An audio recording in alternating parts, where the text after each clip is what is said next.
What is the scariest story you know that is 100% true? A female friend in college disappeared from a party at another university in the city town, 25-ish miles north of our school. She had arrived with another friend who I believe had driven. At some point, she split off to play cornhole or something and was later inexplicably gone.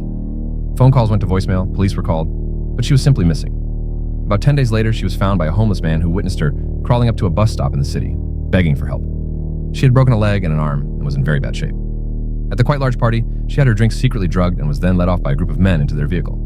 She was taken to an apartment where she was drugged, repeatedly raped, and locked in a small room in between with a bucket to use as a bathroom.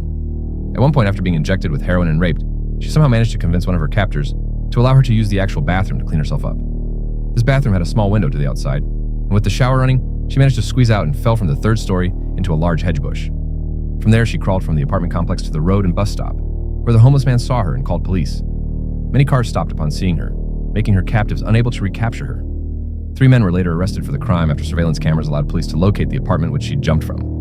She returned to our university almost 2 years later, graduated, and became a nurse. She was obviously traumatized, never partied again, carried a gun everywhere she could, and somehow moved on with life. It was a terrifying tale none of us ever forgot. She was an 18-year-old freshman when the incident happened. Carol Durange was at a shopping mall in Salt Lake City in 1974 when she was approached by a man claiming to be a police officer. He said that someone had tried to break into her car and asked her to come with him. He then said he would drive her to the police station and she got into his car. However, this guy was not a police officer and he did not drive her to the police station but rather pulled into a parking lot. He then cuffed her, pulled out a gun, and threatened to kill her if she resisted. Only, he messed up. He meant to cuff both of her wrists but only managed to cuff one. She escaped and fought him off despite being hit over the head several times. Her kidnapper was Ted Bundy. He killed another woman just 4 hours later.